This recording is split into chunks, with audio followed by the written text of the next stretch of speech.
I love me some foreshadowing. So when it comes to predicting season 5 of The Boys, I didn't just want to sit here and throw everything at the wall to see if it sticks. I've actually tried to base most of my predictions on what has already been set up. If there's one thing The Boys does really well, it is planting ideas early on and then paying them off in the most brutal way possible. Before we get into any of that, I need to preface, this video is gonna contain so many spoilers. Like, full everything is spoiled for the show and for the comics, especially the comics, because if season 5 does anything even remotely related to that, we are in for some huge shit. So spoilers for that. Also, depending on how right I am, which I'm predicting not very, spoilers for season 5. The comics give a blueprint for some potential ways that the ending might go, so I'll run through that first, and then I'll run through where the show has left things at the end of season 4, so we're all on the same page. The show had already started to drift from the comics in some really interesting ways, and also some very good ways. I tried to read the comics.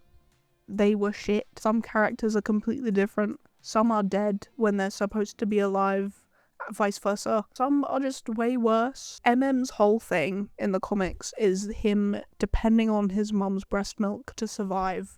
And I'm so glad they didn't include that because I love show MM. If he did that, I mean, it would just be unforgivable. Any way that season 5 goes, I don't think it's going to end well for most people. In the comics, things go completely off the rails. It all builds up to Homelander essentially snapping and taking control of the White House. He leads an army of supes and he kills the president and then installs himself as the leader of the United States. Very worst case scenario, very realistic thing happening. Butcher is obviously not going to let that stand. He goes straight to the White House and he's backed by the US military who now have weapons that can actually kill supes. So Homelander isn't completely untouchable. Homelander is attacked by Black Noir first, and Black Noir in this is actually a clone of Homelander, created as a contingency plan just in case Homelander ever went rogue. The two of them fight and it's brutal, and Black Noir tears Homelander apart and then walks away with just holding bits of him. He doesn't get very far. The US military shoots him down and then Butcher finishes the job himself. Butcher becomes the villain of the story. He's never trusted supes and he's always hated them, and now he's taken it to its logical extreme. He gets his hands on a strain of Compound V that can wipe out all supes everywhere. The rest of the boys try to stop him. He kills them, which leaves Huey as the last one standing. It ends with Huey having to be the one that stops Butcher, and after everything they've been through, after everything Butcher has done,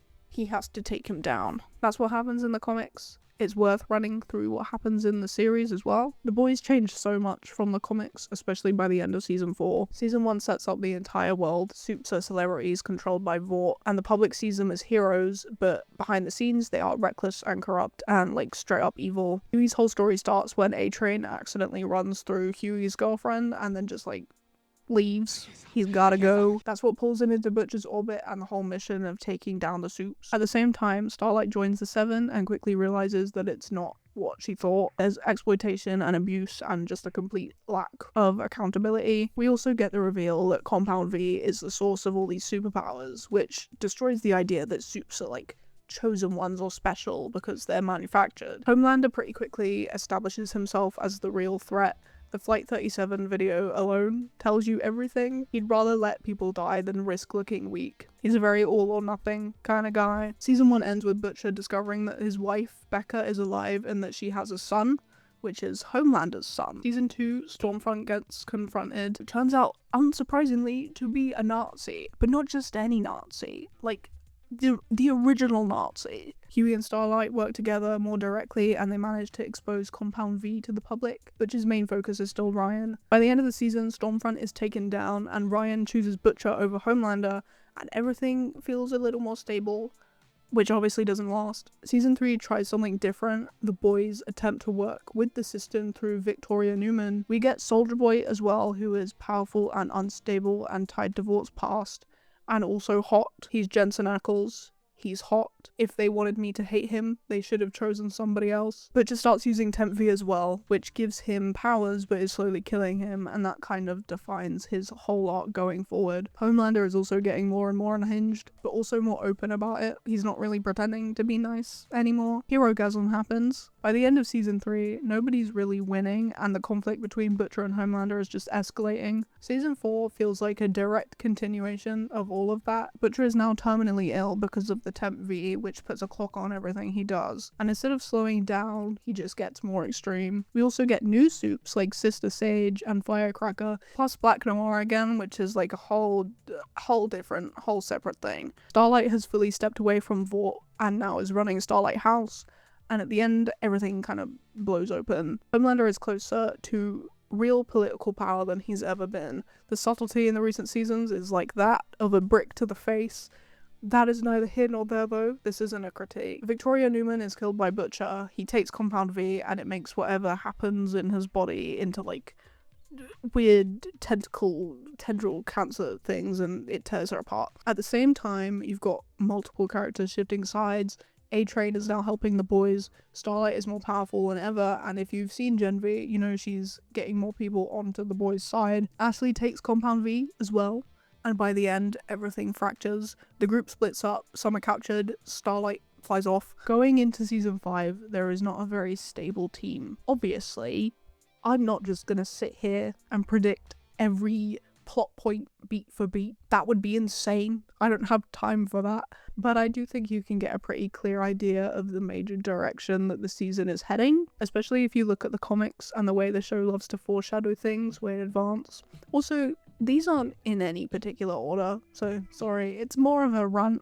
I think the central conflict is pretty simple. It's gonna be, how do they kill Homelander? Because that's where everyone is going to split. Butcher is very clearly heading down the Scorched Earth route. He's already crossing lines that he might not have crossed before, and after what we saw at the end of season 4, I don't think he's coming back from that. If anything, he's just gonna double down. I think we're headed towards a situation very similar to the comics, where Butcher doesn't just want to stop Homelander, he wants to wipe out every soup, like full genocide. The rest of the team are just not gonna be on board with that, because they're normal. The moral divide is probably going to be the backbone of the season. At the same time, I do think the show is going to hit one of the biggest comic points, where Homelander takes over the White House. It was shown briefly in the trailer, so that's 100% happening. It's not really a prediction, it's more of just like I'm telling you what is going to happen.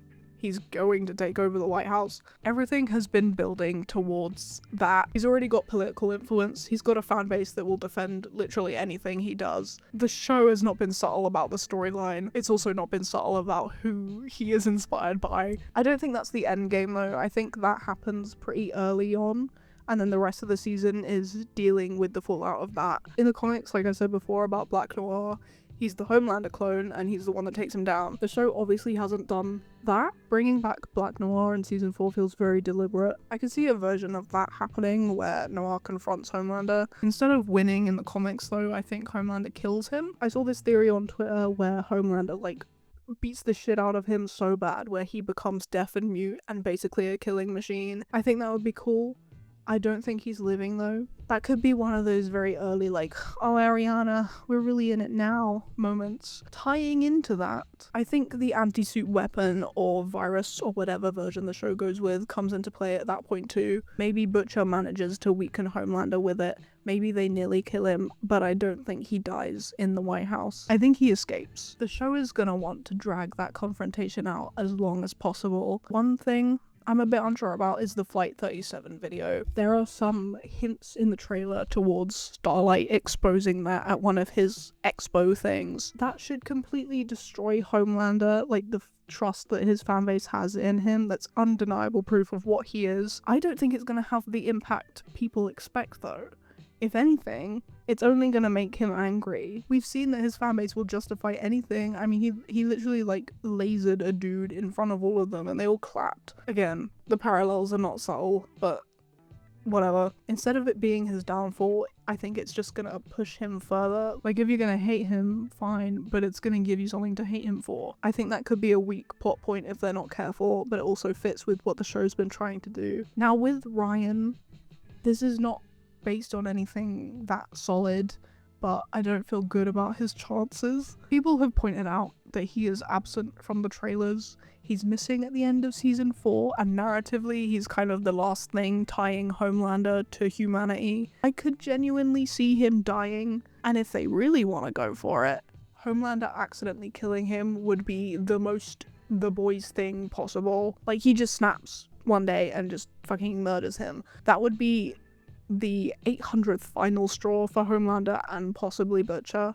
Like, whatever restraint Homelander has is just completely gone after that. Like, he's killed his son at this point. I don't think he's gonna care about the rest of you. Soldier Boy is definitely coming back. We saw that in the trailers as well. There's no way they're just gonna, like, leave that hanging. I don't think he sticks around for the whole season, though. I think it's more of a short return. He teams up with Homelander at first. Maybe there's some kind of uneasy alliance, but I don't see that lasting very long. Considering how hostile they are towards each other, I think he ends up back on Butcher's side, or at least aligned with the boys in some way. If you've seen Gen V, there is a very interesting possibility with Kate. The idea of Soldier Boy being brainwashed by her into working for them would make a lot of sense, and then the boys would somehow weaken him. There's a moment in Kate's dream headspace memory thing where he blows up, and I feel like that could be foreshadowing. So I could see it ending with him taking himself out in some kind of massive explosion, either intentionally or not. A-Train is the one that feels kind of inevitable. His whole arc has been about guilt and trying to make up for what he's done, and it all started with Huey. So I feel like it has to end with him as well. And by that I mean, I think he dies. Probably early on, and probably sacrificing himself for the boys. He's kind of shown throughout that he's slowly veering onto the path of doing whatever he can, anything to make up for the shit that he did. I don't want that, but I feel like that's the natural end to his story. Same with some of the new characters. I think people like Jared's character and David Diggs' character are not gonna last that long. They are not for this world. It feels very Stranger Things, where they introduce new faces to raise the stakes by killing them off early. I can't decide how they would die. I think Soldier Boy or maybe A-Train would kill off Jared's character because he's, like, fast. That's their only link. There are also theories about Ashley and David's character being connected. I think they're engaged, and I think that could matter, because depending on who kills David, that could be what pushes Ashley fully onto one side or the other. I reckon it might be Homelander as a way to show Ashley that he's still, like, mighty dangerous, even though she's got Compound V'd. Either way, Ashley is not making it out of this show alive. It's probably gonna be a really stupid death too. A lot of what she's done or what she's been through has been humiliating. I can't imagine her dying would be any more serious. Her powers are also a complete mystery right now. Knowing this show, it's either going to be something really ironic or really on the nose. If it's passive, I could see it being something like heightened manipulation, like she can influence people more easily, which would, I think, fit her character very well. Something like Kate's powers, if it's active, I mean, it's gotta be the hair thing, right? It's gotta be something to do with the hair. Or they could go completely left field and give her something like She-Hulk style strength, just for the contrast, so she can overpower some of the Seven. She seems to like power. Her whole BDSM thing seems to be liking power. As for Butcher, he is not the hero. I don't think he's ever been the hero. Anti-hero at a push. I think he's the final boss in this as well. I do think they follow the comics here. He goes too far and he crosses too many lines and ends up becoming the thing that everybody else has to stop, which probably ends with Huey killing him. If Huey survives, that is. Not before Butcher takes out the rest of the team. I think Kamiko and Frenchie and MM all die because of him. Maybe not in the exact same way as the comics, but I don't see them surviving. Annie, though, I think she makes it. She feels like one of the only genuinely safe characters, and I could see her and Huey actually getting a proper ending together this time, like fully committing to the relationship. Not that I think they had much going for them past like season 2, but I don't see them splitting up now. I also think she's the one that kills the Deep. As much as I'd love the Peak to stay, I can't see that happening. Honestly, very deserved. He has been the main aggressor for her this whole time. And if Ashley is involved in the Deep dying, helping take him down somehow, I could easily see that being what gets her killed by Homelander. This one might be a stretch, and I've been on Twitter and TikTok and Reddit and other things, and I've never seen anybody mention the possibility of this happening. There is a real chance that Huey might die. I know that sounds kind of insane, but I'm saying it now, and it feels far-fetched. He is the heart of this show. Why would they kill him? It kind of lines up, though. He is constantly compared to Lenny, Butcher's brother, and that parallel has never been accidental. If Huey dies, that's it. That's the last thing holding Butcher back. it's gone. And that gives Butcher a clear path to go full scorched earth like in the comics. There's also Huey's whole thing about needing to constantly prove himself. That insecurity has never gone away. He stopped using Temp V, but the reason that he took it in the first place is still there. He constantly feels like he needs to be stronger and he needs to save Annie, and he's told her that like 8,000 times. I could see him putting himself in danger one too many times and trying to live up to that, and it just finally catching up with him. Plus the whole thing with Homelander constantly threatening his life. If he does die, it also gives Annie the power she needs to help kill Homelander. If that does happen, God forbid, I think the ending shifts a bit. Because in that case, I don't think Huey is the one that kills Butcher. I think it could be Ryan. If Ryan survives, and that is a big if, he could end up being the one to stop Butcher. It would be kind of like a full circle moment, considering he's been caught between all of this shit from the beginning. If MM survives, I could see him looking after Ryan instead. For Sister Sage, I feel like there are two directions they could go with her, and neither of them end well. Option 1 is that she is caught in the fallout of something like Soldier Boy's explosion. Maybe she loses her intelligence and her abilities and she's like full lobotomized. She becomes brain dead, essentially. If that is the case, I could see someone like Huey being the one to end her. Not in like a brutal way, but he does have a habit of getting covered in blood, so he will be covered in blood. Option 2 is a little more direct. She tries to pull at Caesar on Homelander. Like Caesar. Like Caesar. Statistically, it's inevitable. Because she's smart enough to know he's unstable, and at some point it becomes logical to remove him, right? The problem with that is that she is weaker than him, and she cannot miss. You can't miss killing Homelander. If she does miss, Homelander is going to kill her. She's dead. Either way, I don't think she survives this season, which is a shame because I really like her. I've seen people suggest that she might be some sort of like long-term double agent. I don't think there's enough evidence to support that. She kind of just does things because she can. I think her one downfall is going to be her putting all of her eggs in one basket. Firecracker feels a lot more straightforward. She's already struggling with the medication that she takes to make her lactate and all that. And she's constantly trying to stay relevant, constantly inserting herself into situations she probably shouldn't be in. That's the kind of thing that gets you killed around Homelander, I think. So it's just a matter of time before he snaps and kills her. Or they go like full accidental parallel and she's shot trying to debate somebody. It kind of ties into a bigger point that Homelander is actively creating his own downfall. He wants to be independent, and he wants to be the best, he wants total control, but in doing that, he's pushing away or destroying everyone around him. By the time things really fall apart, he's going to be completely alone. Side note, I don't think Maeve comes back. I've seen people speculating, and as much as I'd like her to, I don't think that's gonna happen. The story feels done, and I think bringing her back might take away from that. I don't think her end goal was ever to get rid of Homelander, it was just to get away. Saying that, I think Homelander's end is one of the only locked-in things. Butcher kills him. That's been the core of the show from the beginning, and it would be weird to give that moment to everybody else.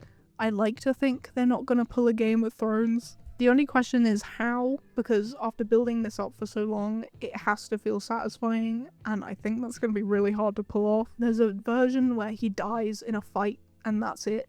And I think that'd be kind of boring. There's also a version where he's stripped of his powers first and made to feel human and weak. And maybe there's a version where he has to work in B&M for the rest of his life. But realistically, he's dying. I don't think it's gonna feel like a victory. This isn't the kind of show where like good wins and bad loses. I don't think we're gonna get that. If anything, it's gonna land somewhere in the middle. I don't think anyone is safe. They've spent 4 seasons showing that consequences catch up with everyone eventually. Season 5 feels like where all of that comes crashing down. On a completely separate note, they're going to say cunt at least 70 times. Minimum 70 times, and fuck is gonna be in every other sentence. As for Gen V, I don't think they're gonna play a massive role. The creator of the show said they weren't, so I mean, they're not gonna like chop and change now. It'll connect, definitely, but I don't think it's required viewing for the main story. I think the blonde dude is gonna switch sides. I think he's gonna be part of the 7 at some point. He's very easy to manipulate. Also, he's blonde, and blonde people are evil. I think Jordan has been close to death so many times at this point that they do end up sacrificing themselves for Marie. And that said, I think Marie's blood powers could be a factor. If they want to weaken Homelander without immediately killing him, I think that's a pretty solid option. It's something that actually affects him in a way that most characters just can't. Even if Gen V isn't central, it still might feed into one or two key moments. Overall though, it's just gonna be a complete collapse. Everything in this show, the politics, the power, the ego, and the violence has all been building towards, like, total collapse. Homelander is losing control, Butcher is going too far, and the rest of them are stuck somewhere in the middle trying to stop both of them. Those are my predictions. Let me know what you think is gonna happen, and then we can talk about it. I feel like this season could go in a lot of different directions. Thank you for watching. Bye bye.